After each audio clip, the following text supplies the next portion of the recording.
where does capitalization fit into all this, and properly allocating the amount of money to invest into a channel? That's a great question. I think you and I have similar conversations with our clients and with potential clients around this topic. Generally speaking, a motor vehicle case, if we look at across the country, is going to cost somewhere around $2,500, $3,000 a case.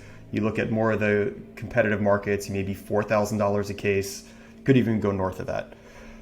If you can identify a channel where you can generate cases under that benchmark in your market or even nationwide, I think you've identified a good channel, but is it truly scalable? PPC, Google Ads, scalable. SEO, scalable. I don't know if some of these things that may be able to generate a one-off case here or there at low cost are truly scalable. Most firms that are working with your organization or mine are looking to generate dozens of cases incrementally a month, not a single case. So there aren't many channels out there that are truly touching so many people that may be in need of an attorney, that you can get cases at volume and at cost that are acceptable to law firms. I wish there were. I don't know if there are that many. I see the exact same thing, and that's why a lot of the big players back in the day, because TV was the thing, right? Digital didn't have the impact it has now, and those individuals blew up because they had distribution and they could scale. And one of the things I've seen, even on the Google Ads side, so just touching on that, because we know there's a huge market there. It's capturing existing demand. It's the core search engine. Where does things like Performance Max fit in? And the reason I'm asking this is because I'm sure many of you listening, if you've done Google Ads, have received Morgan & Morgan's cease and desist to quit bidding on their name and add their name as a negative keyword. But the thing is, with Performance Max, if you don't do an account-based level negative keyword, you're going to be bidding on people's names. So, where does that fit in? Is that ethical? Like, how do you think of that? Because we know you can get cases cheaper from that tactic. Okay, so now I see where you were kind of going with the leading question. We always advise our clients not to bid on competitors, right? You are effectively starting a relationship off with a bait and switch. You're making it harder on your intake team to try and convert that lead. You're always going to have the concept of, they were looking for someone else, so you better do everything possible that you can to make sure that you are handling this case exactly right, because at the first opportunity that something goes wrong, they may realize oh, well, I did go with firm Y and I was looking for firm Z. Maybe I should just go back to firm Z. So there's the sort of offline non-marketing component of this that always needs to be taken into account. Purely from a marketing perspective, yes, you can target another brand and you could wind up getting leads at a lower cost. You can also target your own brand and get leads at a lower cost. So the first thing that I always say before someone starts investing in non-brand pay-per-click is the best $1,000 that you will spend every single month is just making sure that you protect your own brand, because Google Ads algorithms are going to give you a lower cost per click than the competitors who are trying to bid on your brand. They cannot put your brand in their ads. That is not something that they can do. They can show up for your keywords, but they can't bid. They can't actually show ads that show your brand. So they're using the fact that they can bid extremely high for your brand to try and jump over you. All you have to do is just protect yourself and do the right things, and it costs you effectively nothing in the big scheme of things from a defensive mechanism. From an offensive standpoint, I just think it's bad business, because if you are going to do this to another firm, they're just going to do it to you, and you're going to go back and forth. It's just, again, we go back to scalable tactics. Is that really a scalable tactic? Yeah, and so staying on the capitalization and kind of these strategies, because that is a strategy we've seen, lead gen companies and other companies that sell leads, they do that, right?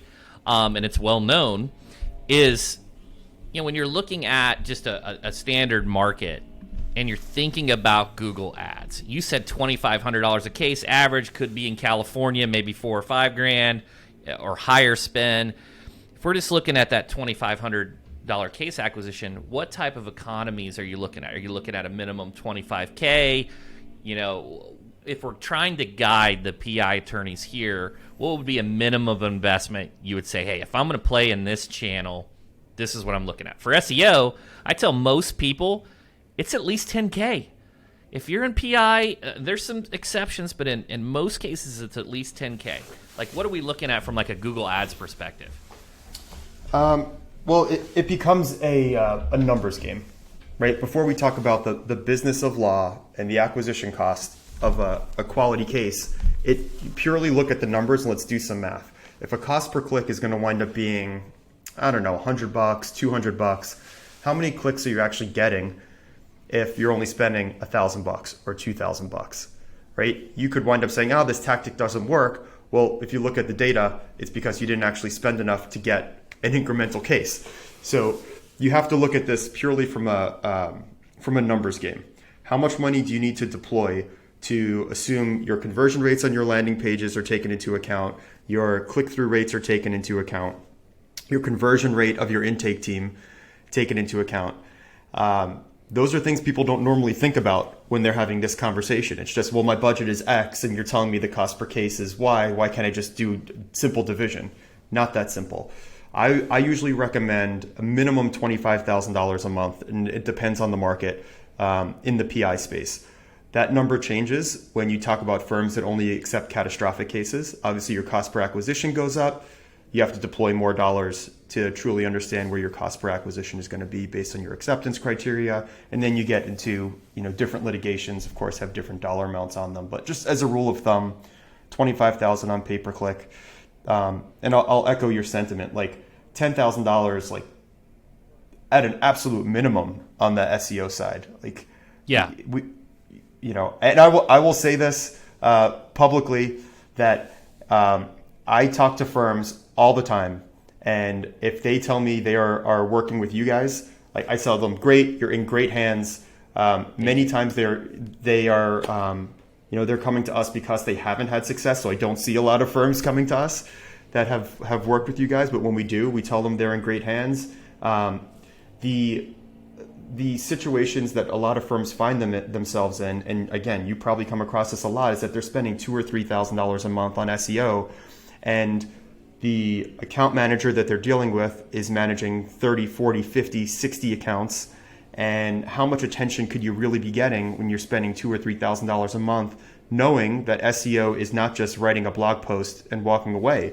You've got link building, you've got content creation, you've got development, you've got design, you've got the actual SEO skills. You spread the few $1,000s across all those disciplines, and you wind up effectively spending a few $100s here, a few $100s there. The numbers don't work. What I on the follow-up question of that, and first, thank you for that, John. That's really nice to hear. And what do you think the disconnect is? I love this topic about capitalization, because a lot of SEO specialists are not trying to be unethical. It's a Dunning-Kruger effect. They underestimate the amount of capital they need to deploy for an area like PI or some of these super competitive divorce or criminal defense.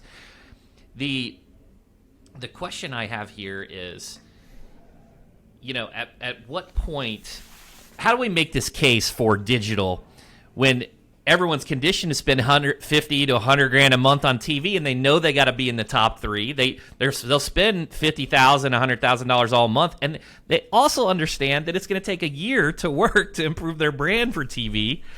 Where is the disconnect on digital? Where is it? I don't understand it, because if you deployed that 50 to 100K in Google Ads, you would have immediate success versus the year that it's going to take for TV to start to have an impact. Now, I know there's benefits of direct response versus brand, or brand versus direct response, but where is that disconnect? I love this question. Thank you for asking this, because this is something that is pretty much unique to the legal industry. If you really think about it, right? Would a commerce brand, and not even a commerce brand, e-commerce brand is just kind of what we talk about all retail brands now, right? Would they ever think in a million years that I could spend so much more money on TV and have more effectiveness than by using digital mechanisms? Absolutely not.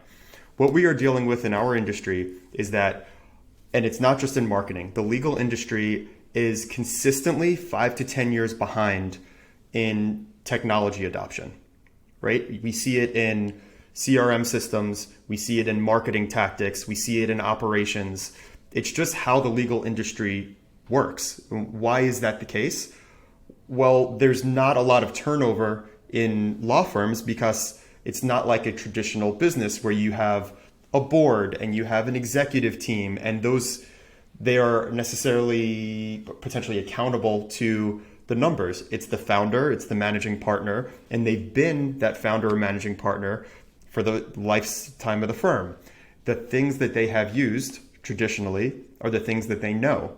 TV is one of those things. So I have used TV for decades. It has always worked for me. Why would it not work now? That's one point. The second is that what you and I deal with it's a highly technical discipline. And when you try and take someone who understands that I can deploy X amount of dollars on TV and that yields Y, versus now we're going to we'll go back to content and link building and development and design and conversion rate optimization. All of those things have to be explained when you're talking about the value proposition of digital versus traditional. It's just an easier thing to understand when you talk about deploying money on TV or radio versus deploying it on digital. However, I see that as an advantage to firms that actually are able to adopt some of these newer technologies because you are getting one step ahead of these other firms that are taking 5 to 10 years to make that transition.